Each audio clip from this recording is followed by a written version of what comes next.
Radang amandel ini merupakan suatu infeksi yang terjadi pada amandel Anda, di mana bisa disebabkan oleh infeksi virus atau bakteri yang masuk melalui rongga hidung atau rongga mulut.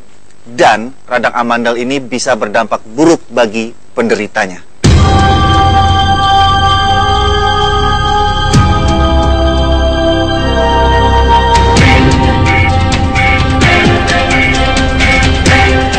Jadi memang beberapa kasus ada yang menyebabkan amandel itu jadi berbahaya, seperti yang telah menimbulkan komplikasi. Seperti misalnya apabila sudah sampai menyumbat saluran nafas, itu akan menyebabkan gangguan sesak nafas, sulit bernafas. Lalu juga bisa menyebabkan seperti misalnya radang di otot jantung, radang di selaput otak, atau bisa jadi sampai kejang ya. Nah, itu semua bisa berbahaya karena semua itu bisa menyebabkan kematian.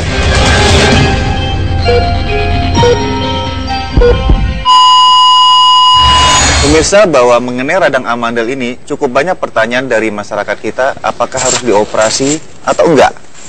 Biasanya amandel ini selain virus atau bakteri, ada faktor luar nggak, Dok, penyebabnya? Jadi kalau misalnya kita tahu dulu amandel itu biasanya membesar saat kita lagi radang. Nah, dia kempes lagi biasanya. Tapi kalau misalnya dia tidak kempes lagi, nah itu yang baru dinamakan proses yang kronik. Ya. Nah, selain dari infeksi bakteri yang berulang-ulang atau virus yang berulang-ulang, bisa juga dikarenakan oleh iritasi dari makanan. MSG, betul, terlalu dingin gitu ya. Betul. Selain itu ada riwayat alergi mungkin ada nggak? Terutama pada anak ya. Pada anak itu biasanya amandel yang besar itu sebagian besar terjadi pada anak yang menderita alergi. Alergi terutama alergi hidung. Jarang yang ada beberapa yang alergi kulit segala. Cuman yang paling sering adalah biasanya dengan amandel yang besar, kita tanya ke pasiennya, ternyata selalu biasanya memiliki alergi hidung. Kebanyakan kan kasus amandel ini, radang amandel terjadi pada anak di bawah 5 tahun. Betul. Misalnya gitu di bawah. Ada pendapat katanya harus nunggu 10 tahun atau tidak harus diangkat. Itu gimana? Jadi sebenarnya memang tidak semua radang amandel harus diangkat, dia harus dioperasi. Seandainya radang itu masih akut dan dia bisa kembali, kempes kembali, itu belum tentu harus diangkat. Nah, tapi seandainya dia sudah menimbulkan komplikasi, komplikasi itu bisa macam-macam, bisa yang dari paling ringan, sakit telinga, sinusitis, sampai yang berat, sampai ke miokarditis, infeksi di jantung, infeksi di ginjal, lalu bisa juga sepsis, infeksi di dalam darah semua. Itu semua itu baru indikasinya untuk harus diangkat. Dan yang paling umum adalah yang relatif indikasinya adalah lebih dari 3 kali dalam setahun biasanya kita angkat. Yang saya lupa tadi bilang bahwa yang paling berat juga satu adalah menyebabkan adanya OSA. OSA itu Obstructive Sleep Apnea Syndrome. Yang ditandai dengan ngorok. Ya, dia asupan oksigen yang masuk ke dalam tubuh kita ini berkurang karena nyempit rongga nafasnya. Nah, itu bisa menyebabkan macam-macam. Bisa menyebabkan gagal jantung, bisa menyebabkan gangguan perkembangan, pertumbuhan. Itu harus diangkat. Tapi kalau misalnya ternyata ada sumbatan nafas, itu yang paling penting. Sumbatan nafas itu umur berapa aja, umur di bawah setahun harus dibuang.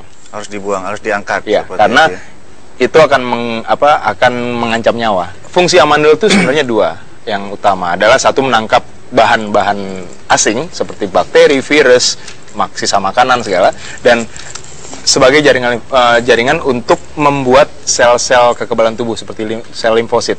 Nah, tapi seandainya dia sudah jadi bermasalah, jaringan limfoid itu akan menjadi jaringan cicatrix, jaringan parut, ya? Jadi menebal, dia nggak kempes lagi. Gitu. Nah, itu tidak berfungsi sebagai sel penahan kekebalan tubuh lagi, malah jadi sumber infeksi.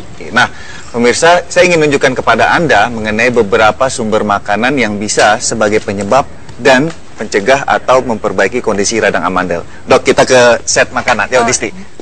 Itu boleh dicicipin tuh ya kayaknya. Oh, boleh.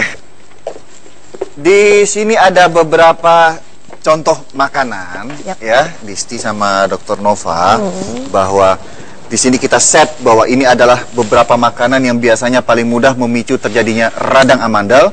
Kalau yang di sebelah kanan adalah beberapa makanan yang dianjurkan untuk meminimalkan risiko terjadi amandel. Prinsipnya sih makanan yang banyak diolah dengan minyak.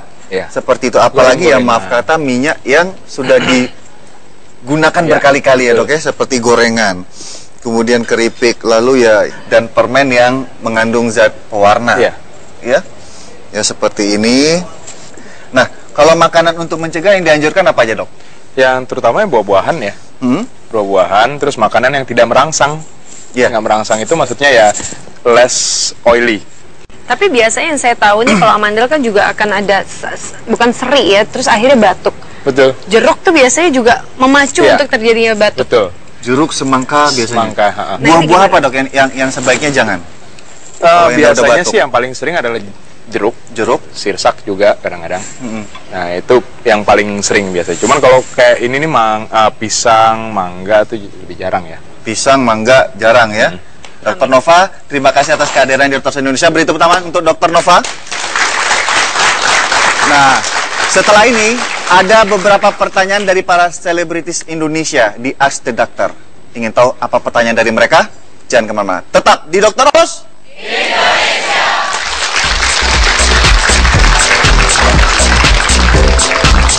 Tentunya yang namanya bayi lahir prematur ini akan mempengaruhi pertumbuhan